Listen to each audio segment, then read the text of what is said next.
LPG ದರ ಏರಿಕೆ ವಿರುದ್ಧ ರಾಣಿಬೆನ್ನೂರಿನಲ್ಲಿ ಆಟೋ ಚಾಲಕರ ಆಕ್ರೋಶ. ಹಾವೇರಿ ಜಿಲ್ಲೆ ರಾಣಿಬೆನ್ನೂರು ಉತ್ತರ ಕರ್ನಾಟಕದ ಪ್ರಮುಖ ವಾಣಿಜ್ಯ ಕೇಂದ್ರವಾಗಿರುವ ರಾಣಿಬೆನ್ನೂರು ನಗರದಲ್ಲಿ ಎಲ್ಪಿಜಿ ಗ್ಯಾಸ್ ದರ ಏರಿಕೆ ವಿಚಾರವಾಗಿ ಆಟೋ ಚಾಲಕರ ಅಸಮಾಧಾನ ತಾರಕಕ್ಕೇರಿದೆ.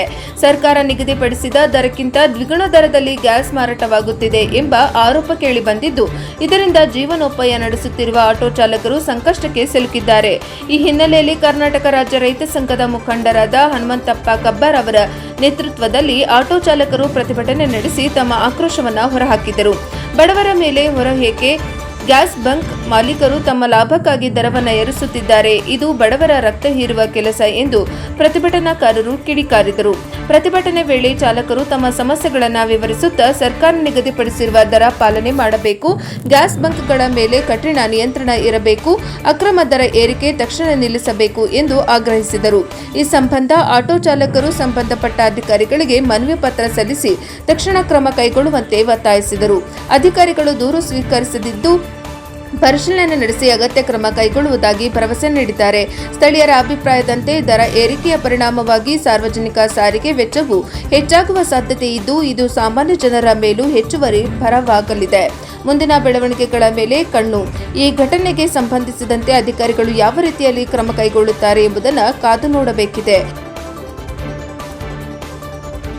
ವರದಿ ತಿಪ್ಪೇಶ್ ಬಿ, ರಾಣಿಬೆನ್ನೂರು, ಪ್ರಜಾಪವ ಟಿವಿ.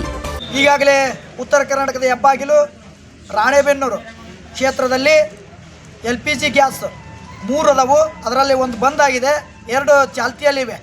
ಇದು 2 ಏನಿದೆವೋ ಈ ಬಂಕ್ ಮಾಲೀಕರು ಹೊಂದಾಣಿಕೆಯಿಂದ ಇವತ್ತು ಬಡವರ ರಕ್ತವನ್ನು ಇರ್ತಾ ಇದ್ದಾರೆ, ವೆರಿಫಿಕೇಷನ್ ಮಾಡ್ತಾರೆ. ಅಂದರೆ ಏನು ಇವತ್ತು ಇಲ್ಲಿ ಬಂಕಿನಲ್ಲಿ ಗ್ಯಾಸ್ ಇದ್ದರೂ ಕೂಡ ಇಲ್ಲ ಅಂತ ಅಭಾವ ಸೃಷ್ಟಿ ಮಾಡಿ ಇವತ್ತು ಹೆಚ್ಚಿನ ದರದಲ್ಲಿ ಸುಲಿಗೆ ಮಾಡ್ತಿದ್ದಾರೆ.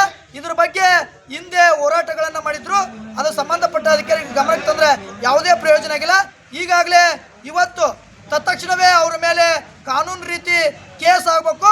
ಮತ್ತು ಇವತ್ತು ಸರ್ಕಾರ ಹೇಳ್ತಾ ಇದೆ, ಯಾರಾದರೂ ₹1 ಹೆಚ್ಚಿಗೆ ಮಾಡಿದರೆ ಅವ್ರ ಮೇಲೆ ಕಾನೂನು ರೀತಿ ಕೇಸ್ ಮಾಡಿ ಅಂತ ಹೇಳಿ. ಇವತ್ತು ಅಧಿಕಾರಿಗಳು ಕೇಸ್ ಮಾಡೋಕ್ಕೆ ರೆಡಿ ಇಲ್ಲ.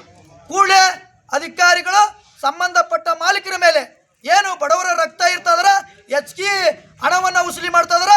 ಮತ್ತು ಇವತ್ತು ಆಟೋ ಮತ್ತು ಮಾಲೀಕರ ಸಂಘದಿಂದ ಇವತ್ತು ದೊಡ್ಡ ಮಟ್ಟದ ಪ್ರತಿಭಟನೆ ಮಾಡ್ತಾ ಇದ್ದೀವಿ. ಕೂಡಲೇ ಇದು ಉಗ್ರ ಸ್ವರೂಪ ಪಡೆಯೋದ್ರೊಳಗೆ ತಾವುಗಳು ಕಾನೂನು ರೀತಿ ಕ್ರಮ ಕೈಗೊಳ್ಳಬೇಕು ಅಂತ ಈ ಮೂಲಕ ಒತ್ತಾಯ ಮಾಡ್ತಾ ಇದ್ದಾವೆ.